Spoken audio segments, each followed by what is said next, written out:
We're a week away from the release of Blade Runner 2049, one of the most anticipated movies of the year, and, to Blade Runner fans, one of the most anticipated sequels in Hollywood history. It's been 35 years since the original Blade Runner hit theaters, and its reputation as a dense, dark sci-fi masterpiece has only grown in the decades since its release. But a movie on such a lofty perch can also be a little difficult to penetrate, and it doesn't help that there are a half-dozen versions of the original Blade Runner available on home video right now. So if you're a Blade Runner newbie, this is everything you need to get up to speed in time for Blade Runner 2049. Okay, what's the deal with the original Blade Runner?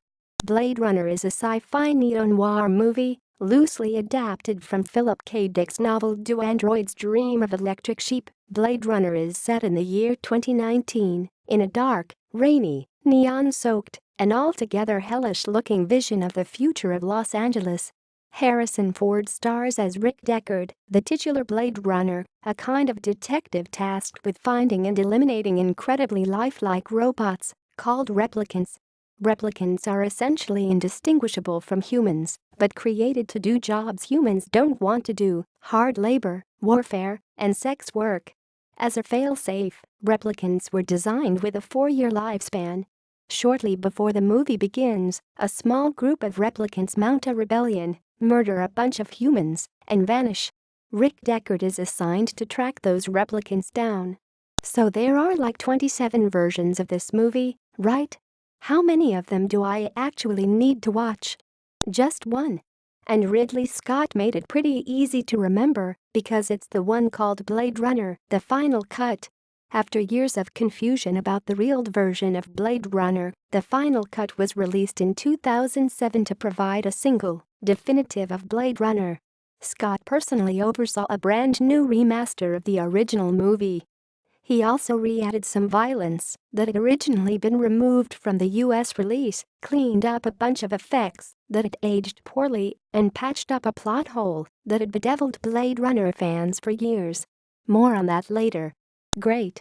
Where can I watch the final cut? It's not available on any of the major subscription streaming services right now, but you can rent it on any of the major paid streaming services: Amazon, YouTube, Google Play, et al. For a few bucks. That, alone, should be enough to get you prepped for Blade Runner 2049, so if you want to stop here, you're good. Let's say I get really into Blade Runner. Which other version should I watch? This is where it gets a little complicated. When Blade Runner was originally released, it included an elaborate voiceover narration by Harrison Ford, which was added when test audiences complained that the movie was too confusing. Most Blade Runner diehards loathe this voiceover, though some defenders have argued that it ultimately helps to entrench Blade Runner in the neo-noir genre. For what it's worth, neither Ridley Scott nor Harrison Ford are fans of it. Even more controversially, the original version included a disjointed happy ending that was patched in, bizarrely enough, with unused helicopter footage from Stanley Kubrick's The Shining.